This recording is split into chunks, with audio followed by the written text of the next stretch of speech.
Yep, All right, we're live. we're good. We're live. Um, All right. so, all right. Obviously, we're going to talk about the Super Bowl later when Peter joins us. Um, but we could also talk about the aftermath now of Deflategate bullshit too. But first, let's talk about Johnny Football breaking news that he's now been placed in John Jones rehab. Um, so, That's for a fact. You just what do think so. we? What do we even think it's for? Is it for booze? Is that what it is? Like, did they say it yet? Or No way. I bet you it's. I bet you you're right. I bet you it's cocaine. I bet you it's cocaine. you think Think so? about it. Cocaine is it, from the circles he's in the stuff. That's the only thing that can be bad enough to send in there. Or I mean, it just could be general substance abuse. Like I don't know. What was your boy Alden Smith in there for? Alden was in there. I think that was more for just like general abuse of like weed and dumb shit. Like, I don't even. Honestly, I don't recall. I mean, Alden's been hit up so much for dumb things like saying bomb on an airport and getting 9 games for bomb on an airport. But that's beside the point. Um, I don't know. I think you're right when we talked earlier that they probably knew this was coming down the pipe and they weren't going to announce this until after the biggest game of the sports calendar year. But Look at SportsCenter right now, and in the little rundown, instead of saying Tom Brady MVP, it says breaking news: Johnny Manziel goes to rehab. Really? Like, which is pretty funny because we're supposed to be, and we are, actively discussing potentially the greatest quarterback of all time to ever step on a football field, and we have to be sort of distracted by this little punk kid who, is good at running around in circles, but isn't that great at throwing NFL passes. no. Um, Yeah, it's foolish, and people are like, oh, what are the Browns going to do now? The Browns don't care. The Browns are the Browns, and they suckered into that pick. And you know what? Cut him. Cut him. I cut him. yeah. He's over it. He's done now. That was his shot. I need to take this more seriously, and now you're going to rehab, so clearly in the whatever month it's been since the season's been over, you still haven't taken it seriously, so I'm done with you. What doesn't make sense to me is how he like has these parties on Friday. Like I get Friday is universally for normal people one of the party days, but when you're Johnny Manziel and you have like millions of dollars and the people you roll with also have millions of dollars, they don't have normal workday hours. You can go out and party on a goddamn Monday, and it's gonna be just as live. It's gonna be people are gonna be just as lit. It's gonna be still fun. Don't party 2 days before you're making an NFL start. This is just like normal common sense 101. Right. No, well, he doesn't have it. He's 21, 22 years old. He wants to be a kid, and it's like the Sagan idea that like you're either a pro athlete or you're a 21-year-old. You're not really both. Yeah. And you either take the shit seriously or you don't, and he doesn't. In the same way that though Sagan obviously. Oh, we got a viewer.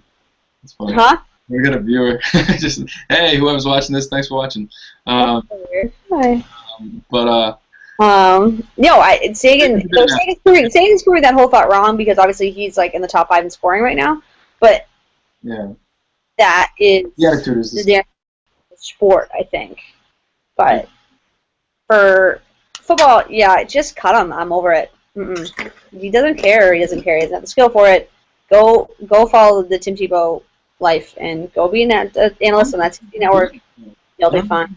Tim Tebow's at least like a smart guy, a really hard worker. Like he's a pretty skilled analyst from what I can tell on the college football front, and I don't think John Football could even do that. Like I mean, he's not dumb guy. He is what he is for a reason, but I don't think he has the broadcast analytical skill set to carve out a niche in that area. I think people would chew him up, but no, I don't either. But I think they'll give him a job for a little while, and then I don't know. In 10 years, he'll be this kid who ran around still thinking he's Johnny Football.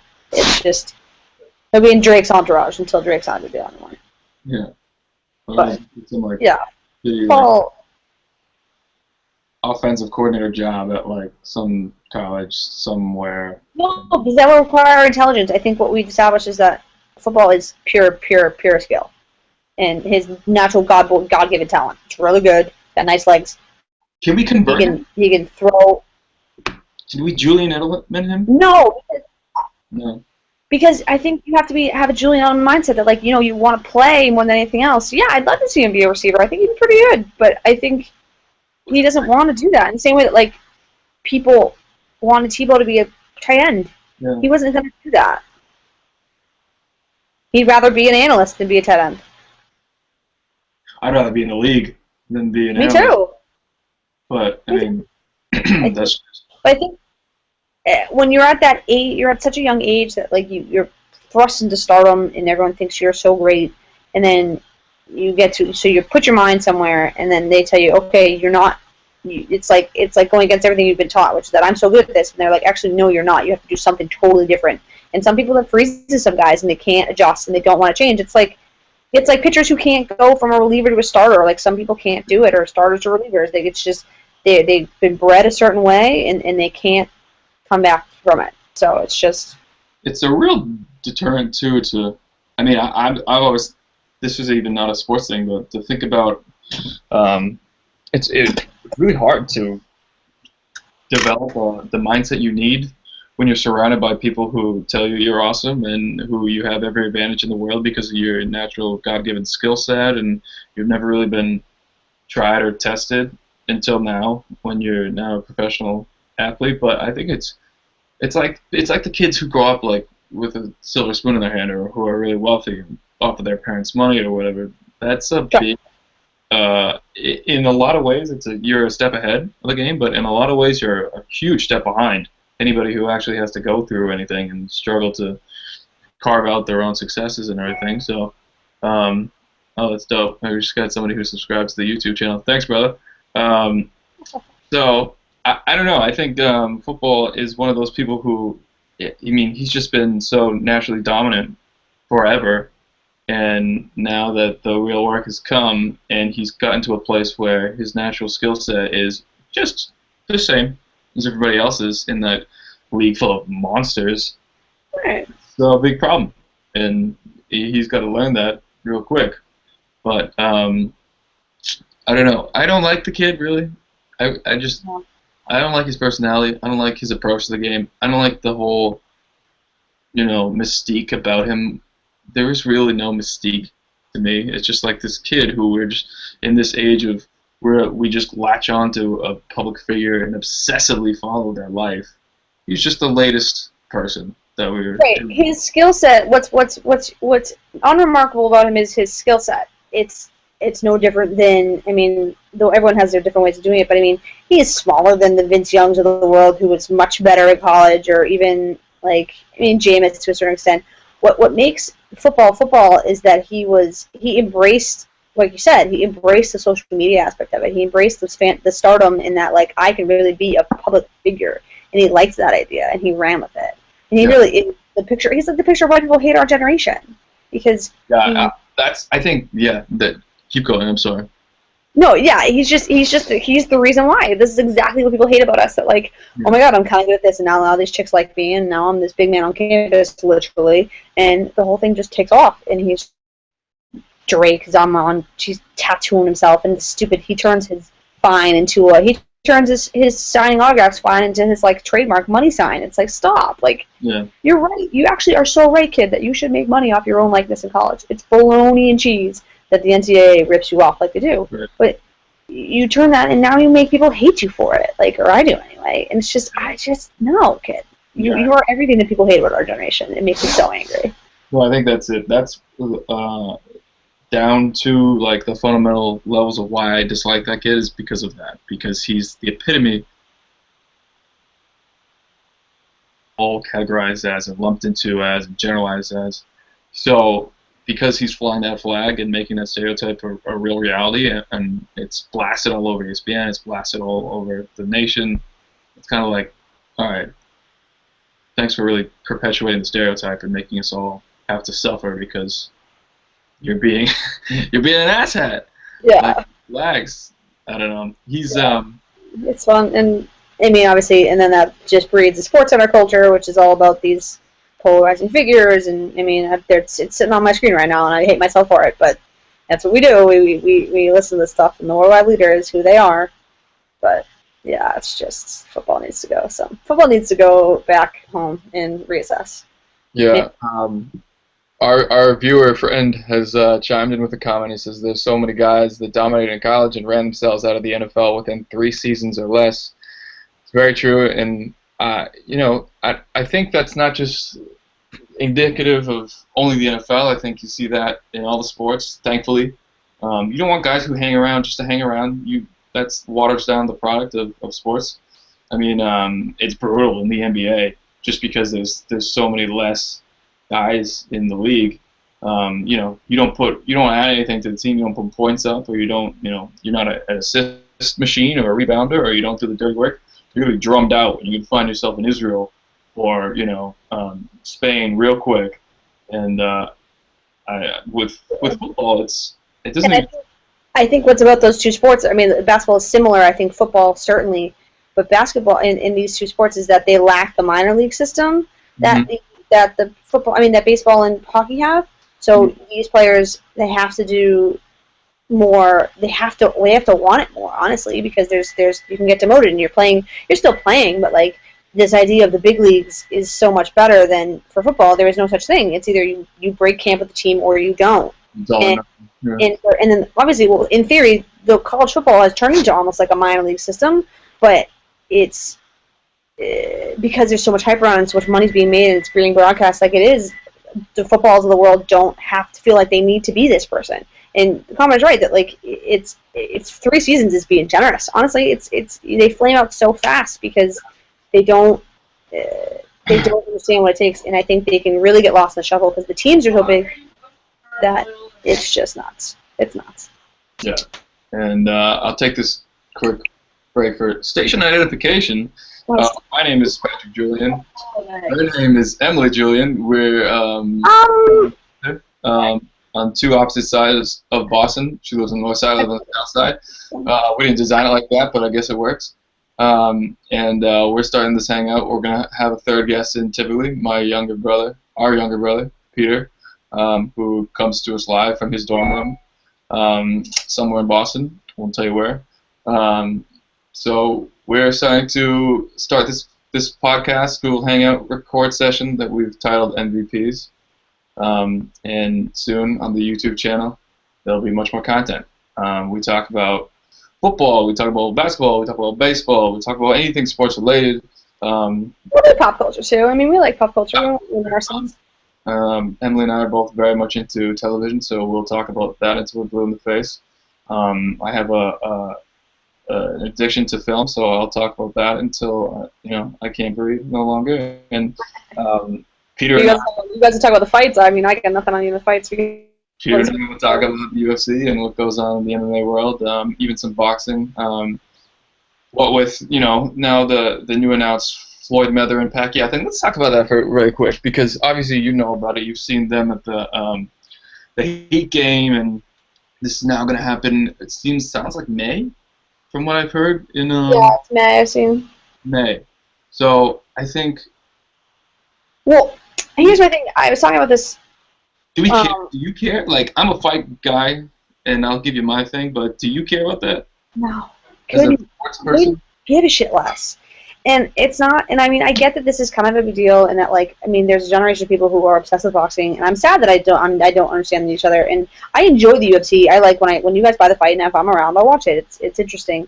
I think boxing is just, I think for me, because I don't understand, because the scoring is so objective, and that, like, I need to know that why there's a clear-cut winner or not, and it kind of bugs me that, I don't know, and I think it's a little boring, honestly. Like, I mean, I get that, it's basically just punching each other in the face, but, like, with UFC, give a shit less. And it's not, and I mean, I get that this is kind of a big deal, and that, like, why am I hearing myself? You're not. I'm sorry. I'm just fooling around making sure something works, but go ahead. No, yeah, I just, and from what I've been told from people who are more intelligent about this than me, this is 5 years too late. And 5 years too late is right. That's the meat and potatoes of this issue. 5 years too late. Like, Pacquiao has been knocked out since the when this issue was at its height, when this marquee matchup would have made the most money, I would have even considered buying the boxing pay-per-view. And I don't buy boxing pay-per-views because notoriously they've been not worth the $50-$60 that they're now priced at. Admittedly, I'm biased towards mixed martial arts in the UFC just because I think it has now become a better product than what boxing can deliver. But I'm bummed out that boxing is where it's at. There are some people who can make some noise, but it feels as if your greatest athletes aren't going to boxing anymore, where they might have back a long time ago. Certainly with folks like Jack Dempsey and even later to be Muhammad Ali and Sugar Ray Leonard. There was a lot of athletes who were not going to football, not going to basketball, not going to other things. Crazy. Going to boxing. Crazy. That's even more watered down because MMA has become so prevalent and more popular. You could make an argument in the United States, maybe even across the globe now, but boxing is the world's oldest sport. It will always be here. I don't think it's ever going to go anywhere. It's just it goes through these weird fluctuations. It depends on the champions.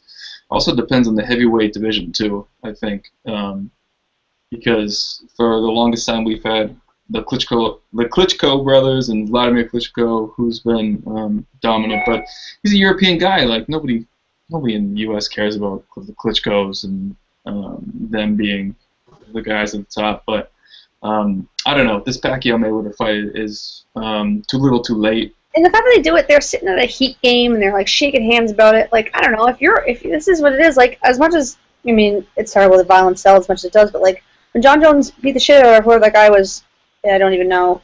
John Jones what? When John Jones fought that guy at their weigh-in, like that was fucking awesome. Like that's people who don't like each other. I don't. In the same way, like you love the Pats. You love the Sox Yanks when they were fighting. Like you just, I don't like the fact that if you're rivals, why the hell are you like hanging out at a Heat game? No, like I don't like that. Yeah, I think you're not getting me excited about it. I want if the only way you get me excited about it is like, oh my god, they really hate each other, so they're gonna kick the shit at each other.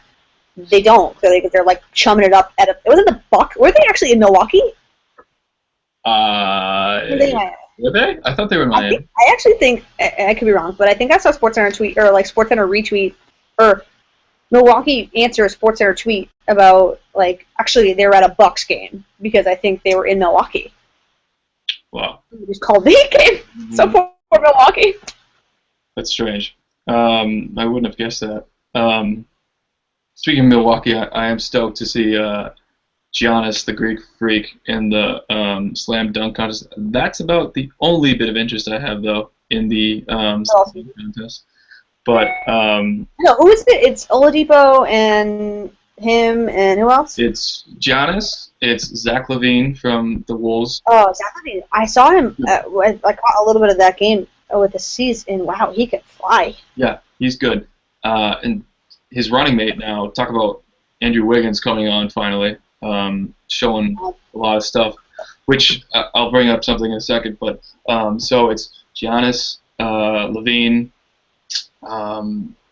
Oladipo, like you mentioned, Mason Plumlee, go figure, and somebody else who I'm missing here. They're doing it like athletic enough, is he? Huh? He's not athletic enough, is he? He is. He's deceivingly, yeah. But it's nothing real flashy.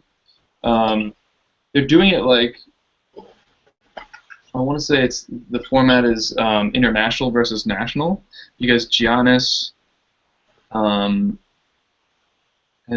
God, I'm butchering this lineup. I'll just look it up.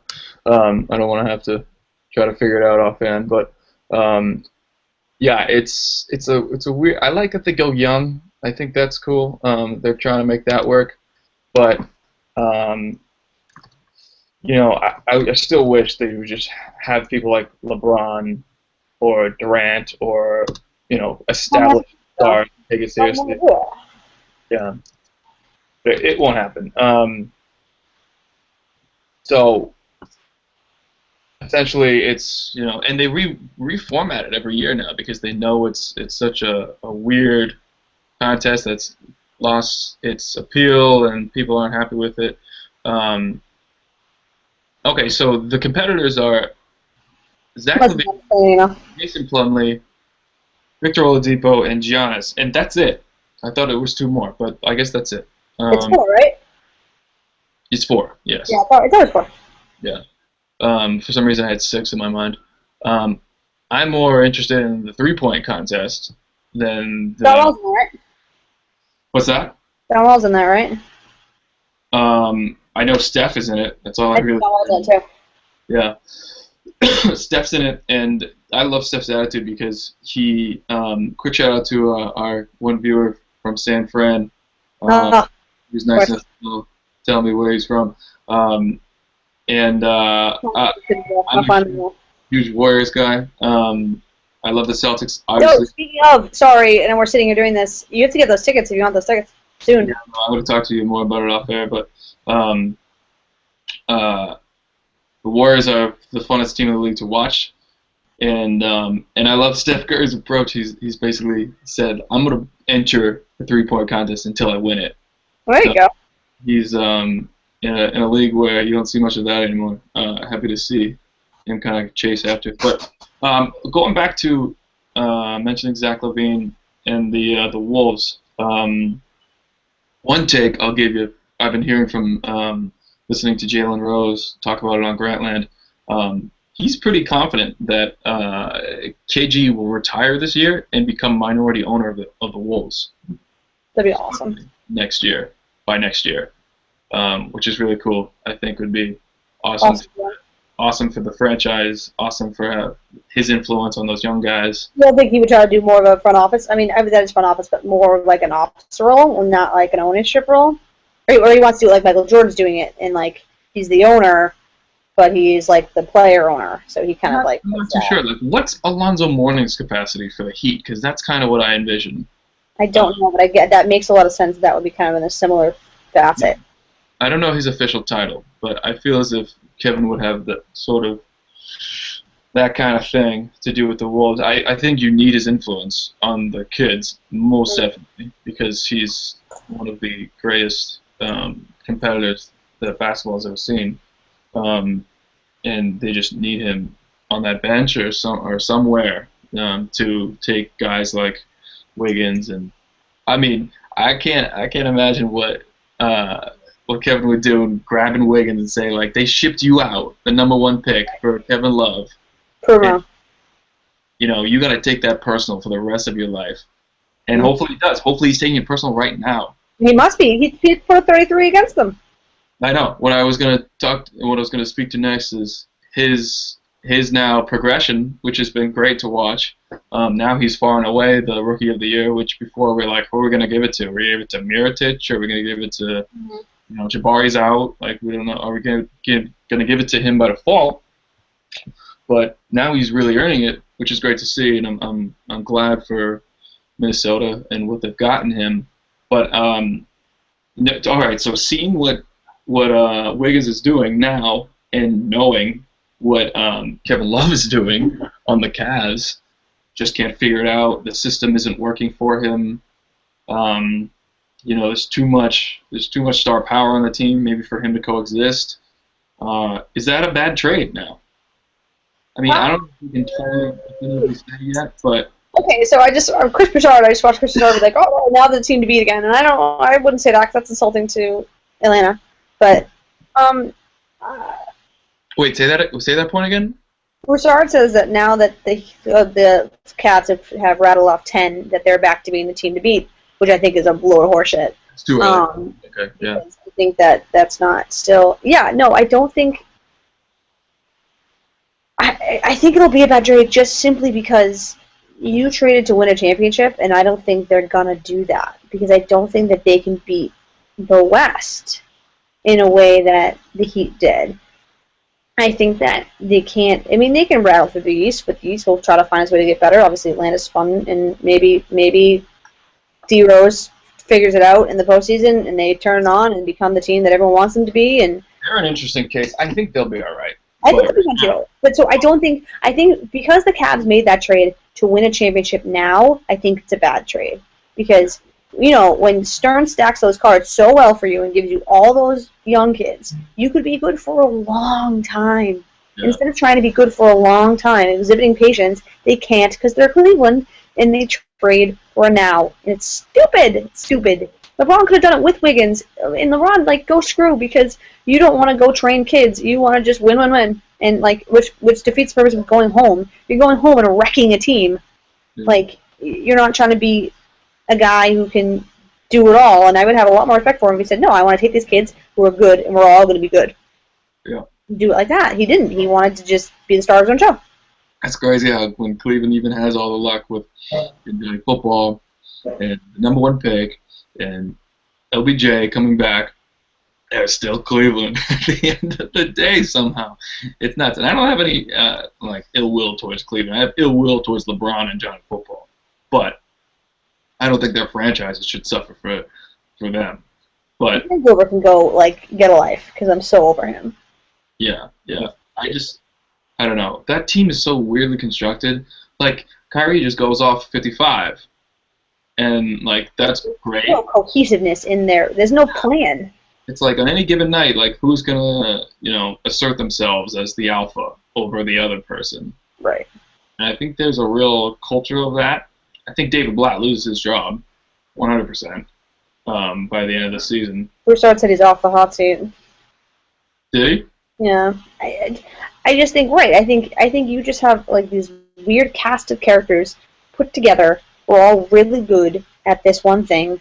And then you have a coach who's just I don't know, I guess. It's just, there's no, he reminds me, and I'm not to insult Pete Carroll, but, he reminds me a little bit of Pete Carroll in the fact that, he has all these superstars and he just has no control over them. But obviously Pete Carroll is able to kind of channel it much better than Dave Blatt's doing because there's no anything. There's no plan. You don't feel when you're watching a Thibodeau-run team, you know what they're trying to do. When you watch a Pop team, you know what they're trying to do. A Doc team, you know what they're trying to do. Even Brad Stevens, as terrible as that team is, I know what he's trying to do there. I have no idea what David Blatt's doing.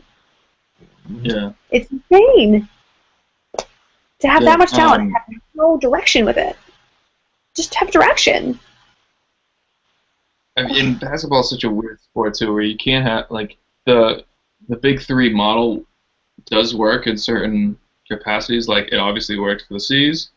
It's worked in the past, but it's got to be the right. What those three spots are. This is with us. It was a 2-guard, a 3-guard, and a power forward. In Miami, it was a 2-guard, a 3-guard, and a power forward, or a power forward. I don't know. They're both hybrids. So when I'm looking at this is a point guard, a 3-guard power forward, and a power forward. A 3-guard that's too big for 3 and should be a power forward. A power forward that's too small to be a center. As a center, but as a little bit. It's just they're kind of these hybrid players. They're all kind of hybrids, and I think you can't do hybrids. I think you need them. If you're going to do a big 3 thing, they have to be really good at their one thing. Because then you have a plan. Because Kyrie's such a scorer and LeBron is such a specimen of a person and Kevin Love can stretch the floor so well, it kind of creates a problem for themselves because they create their own matchup problem because they can't create the right matchups because they can't decide and whatever, and they're not very be able to kind of gel to a certain, not gel, I'm looking for, it's they're not elastic in their ability to kind of change their role because they don't know what their own role is. They just kind of do what they're good at. And they come from these teams where, certainly Kevin Love, I think Kevin Love shot himself in the foot because he came from this team where he just did everything. And now he's supposed to just do one thing, and it's not really working. You think he goes? He doesn't really know how to do it. You think he's out of there? Yeah. I think something's got to really, I think they got to have a nice long run. I think he's got to really want to be there. Why the hell would you want to stay in Cleveland? Oh my God. I can't believe it in the first place. Down there and, I think it's a bad atmosphere. I think it's not what we thought it was going to be. And not that I'm saying he'll go to Boston because I don't think he will. But I don't know where he'd go. Where would he go? Go to LA. He'd run home. But they're bad. Yeah, but he's used to bad. And then, he's good at bad teams. He's good at being on a bad team and putting up great numbers. And I mean, I don't know how you make it work because they just drafted their power forward of the future in Julius Randle. Unfortunately, he got hurt the very first day.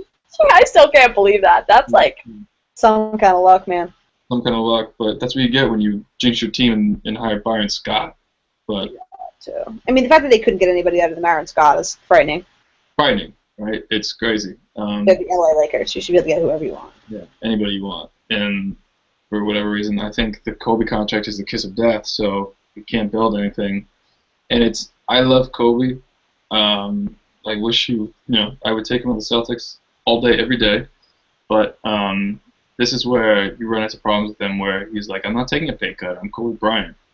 And in a way, he's right, but you're not looking out for your fan base and your franchise by doing that because nobody else is going to come. You don't have money for a lot of real, and it's not even like they could make a splash and sign huge talent, but you can't develop a bench. Your bench is rot with like these kids who are just average and like on other teams. Like, would they even be playing? Would they even be in the 10-man rotation? Probably not. Right. I mean, that's I think what I learned the best from the Celtics win in '07 was that like as much fun as the big three was to watch, and they were great. It was so much fun to watch Eddie House and James Posey and Tony Allen and these guys who played behind them. Like, I know who all those people are because they were good at what they did, and I don't think in the same way I think you see that in the Spurs championship last year and even the Heat when they won, but they had people behind them. They had Mike Miller and they had Ray and they had things that were like, James Jones. James Jones. Yeah, and there are things behind them, and I think with these teams, like again, I think that back to the Cavs the same problem. What's their supporting cast? It's like weird people. It's like former number one picks, and they all don't know what to do with themselves. Yeah, it's like I don't know. Their bench is made up of like all these parts that don't fit together yet. They're like pieces of a puzzle that they're trying to mash together, and they're not just like slowing down, taking the time to actually see how they fit together because they're so under the gun to win right away.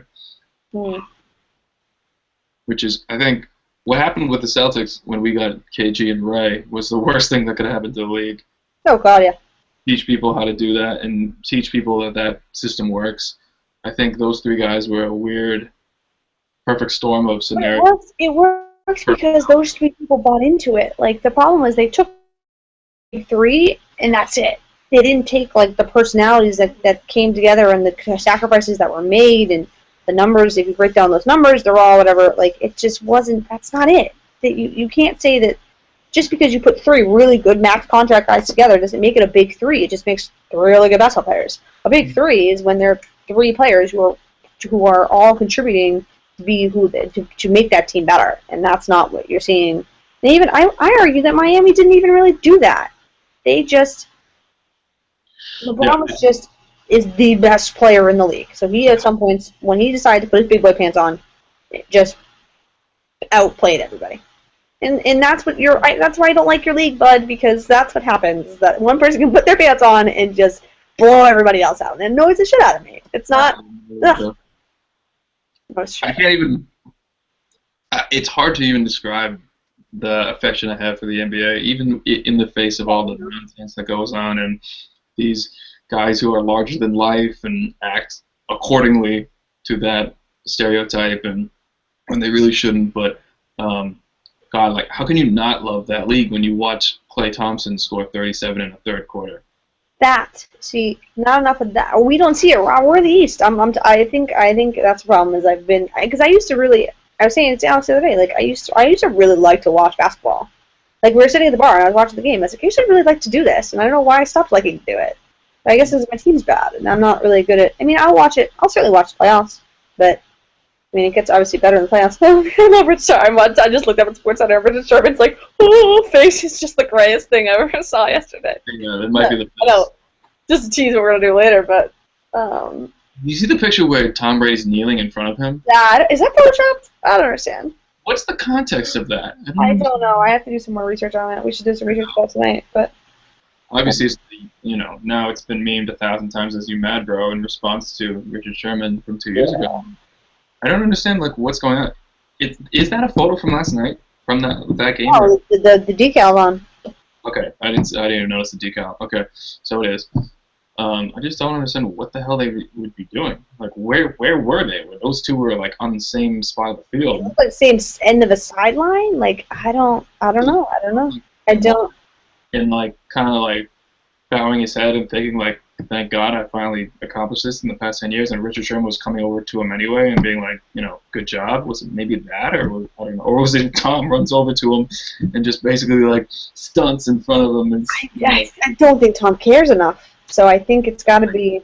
I think he's fiery, but I don't think it's his reaction is Go find Sherman and say, screw. Yeah, I don't think that's almost diluting the moment of what he had just accomplished by, let me go talk shit to some random dude who talked shit to me one time. Right. I don't think he cares about that. Right. But obviously we'll get more into the Super Bowl, which our one friend, Mr. Warlock, if you want to see, we'll be putting that up later tonight when our younger brother can get in the fray. But yeah, I think we should probably wrap because I have to do things. But yeah, so we'll probably wrap. Like our friend points out, Manziel into rehab this morning. If you got to the show a little late, Em and I spoke to that a little bit earlier, so you can go back and check that out. But you basically have no sympathy. Cut him. Done. Johnny Football is Johnny Football, we're the same age. I don't know how you were really good at what you do, but you know what? I'm an asshat, so I keep my job, and you're about to lose yours. I'm over it. Jerry Jones takes football last May, and they don't make the playoffs because they took that guy. They took now his name's going to escape me, but the rookie offensive lineman who was like the final piece of their offensive line juggernaut, and that allowed DeMarco Murray to run rampant all over the league. Oh yeah. And so much success. So if the if the team handlers let Jerry Jones do what he wanted, and thank God they didn't. Though, man, that the circus would have been great. Yeah, it would have been great. But I'd much rather the Cowboys be good than. Yeah, the Cowboys make the league. The Cowboys being good makes the league better. I think in the same way that would back to the NBA that like the NBA is bad right now because the Celtics and Lakers are bad. Better. You need your cornerstone. Like I mean, obviously the Red Sox and the Yankees need to be better next year because that makes the league better. And I mean, in hockey certainly is the same way. And that the fact that the Canadians are good and the Bruins are good and the Hawks are good and all your original 6 teams pretty much are competitive in the playoffs. It's good. It's why they've enjoyed such a renaissance lately of popularity. The whole NHL. Yeah. Oh, the NHL's their product is so good right now. Yeah. So good. Well, when like the Predators and the Lightning are the top of the heap, they might see some decline. But right quick, give me your take on the Sox going into, because now we're rapidly approaching spring training. You can actually kind of realize it. Truck days like in the next couple of days. I think it's gotta be. It's today. No, it might be next week. Actually, you know what? I want you to do it like this. Pitch it to me so I'll have. Oh, why you want to watch the Red Sox this season? Why I should be really paying attention to. Okay, well, I'll go through a couple different phases. I fucking love Joe Kelly, and the fact that he came out saying he wanted to win, he's gonna win Cy Young this year is fucking boss. And that's what he said. I mean, he was like, Margaret, right now I'm winning the Cy Young. And truth be told, if Corey Kluber, which you don't even know this guy's name, Corey Kluber won the Cy Young last year for the Indians, right? He won Cy Young last year. If you told me that Corey Kluber, I'd be like, who the fuck is that dweeb? Like, that sounds like the weirdest name in the world. But he won it. So I think it's kind of a matter of, so I like confidence there. And is he our one? Is he what? Is Joe Kelly ace? No. So this is the thing. There's not just, we don't have an ace. Technically, as our rotation stands. By committee right now. Yeah, it's Clay, Joe Kelly, Wade Miley, Rick Porcello, and Workman, I guess. They just traded for some guy. I just read an article and now I'm forgetting. Might be Workman. That fifth spot is a little bit open. I think that's going to probably be an open tryout. But so there is no ace, which is you can't say that because Clay Buchholz, of course, has the ability to be an ace if he wasn't made out of straw. But his stuff is just filthy. So I think the pitching staff will be interesting to watch because it will be a bunch of people you've never heard of trying to make you hear of them. And I think Joe Kelly is certainly something like that. And they're all young. They're all in their 20s. I think every single one of them, or with the exception of maybe one. So if it takes off, if it turns into the 13 experiment all over again, that all these big gambles work, then could it potentially be like abandoned? It could. It'll be that, and it'll be honestly a little better because that lineup will be interesting. Because Panda and Hanley. I forgot all of a sudden. I forgot about Panda and Hanley for a quick Panda and Hanley. Panda and Hanley are what are going to put people with butts in the seats. Oh, yes. It's just a matter of whether they win.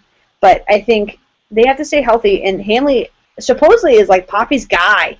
So, I mean, maybe if Poppy can get Hanley to just shut up and play. Pedroia's guy, too. Yeah, well, because they came up together. But, like, so, you know, that's important, I think. So I think your offense will be markedly better. I think you'll want to watch. What the other thing they really want to watch is that in that last year was tough to watch because the kids were all kind of stumbling and trying to understand themselves and find themselves. What would be fun about this year is that now they know it. Now you're going to watch Mookie Betts play every day. Xander's going to really start to figure it out. Christian Vasquez is fucking nasty at throwing guys out. That's the catcher. They call him like Mini Pudge. Like he has like a release time of. What do you do with Swihart? Swihart I don't think will, unless he has some kind of like Jackie Bradley 2 years ago spring training, won't break with the team. But I think he'll get there, and he's supposed to be Buster Posey-esque. That he's got pop, but can also play. And I actually read an article on him. He hasn't been catching for very long, which is frightening, but in a good way because then his body's not worn down. Yeah. But yeah, I think the kids will be the kids will be interesting to watch as their second year experiment works. The pitching will be interesting because they're going to try to prove themselves, and I think the star power is there. It certainly make them worth watching. I feel like Xander will bounce back too. I have faith in that kid. Yeah, I think it's got to do it now. It's got to happen now. If he's going to be the phenom we all think he is, it's got to happen. Our friend, our viewer friend just chimed in. He knows a lot about the Giants living in San Fran, and said the Giants have a sort of similar rotation. With you guys got Madison Bumgarner. Yeah, I'm sorry. You're fine. You're doing just fine. We'll take him, but he also says watch out for Panda's weight, which obviously we're concerned about. Oh yeah. We have a culture of chicken and beer, so let's try to keep that. I think your Giants there, man. Lester should have gone there. Lester should have picked the Giants. No, Lester wants to be a savior. That's why he wanted to be there. Why? It's in his personality, I feel like. It is. It's in his personality. He did it. He wants to be a savior. I think it's really enticing to do that, I think. But I don't think... What I love about what the Giants do is that they're just so fucking steady. It's awesome. Like, that's what's great about... When you get a baseball team like that, they're so fun to watch because they're always... They're never out to you. I mean, they almost remind me a little bit... Of the MLB? A little bit? Yeah, a little bit. That's what I was about to say. Just took the word out of my mouth. Is that you never feel like they're out of it. I think they go through swings and they're up and down, but I mean, and as long as the Dodgers are fun, it's fun to have the Dodgers in that division because they give them run for their money, but... It must be fun to beat them, too, if you like the Giants. Kershaw poops his pants every time and you're fine, so it's just... Very satisfying, if I was them. Yeah, I don't want the Dodgers to win. They're annoying, but... Yeah, they're fun. I love them. Excuse me, yeah. Anyway, I just want to go back to work now. Yeah, I guess so. I guess I'll go back to pretending to have things to do. No, we're gonna rework this now and remaster it and during the snowstorm. Yeah. The intro music. We have intro music. I swear to God, we came up with this months ago. We just have to put it in there. No, we have intro music. We have more than just these like dramatic Google sound effects. I feel like when we're talking about like that picture, I post edit, you can like slide the picture in, and then you see that. That's the stuff you can do post edit. Like, oh, this guy's listening to us. Well, this is the kind of stuff we can do. I do work in television, sort of guy. Yeah. So Pat is aspiring to be his own kind of producer. So we're making him do all this, and he's going to do it great. I'm going to do all this, and the Warlock 03 is our very first viewer. Thanks, bro. Tell your friends, man. We're kind of funny. Yeah, we're actually wait till we get into something that we're actually really passionate about too. Like, you're gonna Wait, see. we're purposely avoiding that Super Bowl on purpose because Yeah, we haven't talked about the Super Bowl yet. We're waiting for because we want to do that tonight with our brother, and our third man, we care about it. So who's a whole different type of personality, and we'll have a whole different take than yeah. Em and I will. But anyway, so this is When MVP. do we want to do that? We should do it like, I don't know. Let's make a time. Let's do it like 7 or 8 or something. We gotta check it out with him. See what he wants to do. He's kind of running the train on the schedule, but all right. This is I just thought of a great name too. I'm just being inspired. Sorry. Anyway, this is MVPs. MVP right now because I'm the only P that's on the pod with M right now, but MVPs. But anyways, this is MVPs. Way to work by you, M. Good job. And we'll be back at it. This was pretty easy. So we just did so we'll be at it a lot. We just did 50 minutes and didn't even feel like anything. No, it's super easy to do. I know what Joe Rogan does 3 hours and doesn't even blink. It's like easy. Anyway. All right, then I'll talk to you a little bit later. We'll be back on Broadcasting Live probably between the 7 and 8 o'clock hour, if I had to guess. So if you don't have a life like we don't, then check us out then during this crazy snowstorm. But part 2, No Apocalypse Part 2. Yeah. All right, good looking out, and we'll be back. Peace. MVPs. See ya.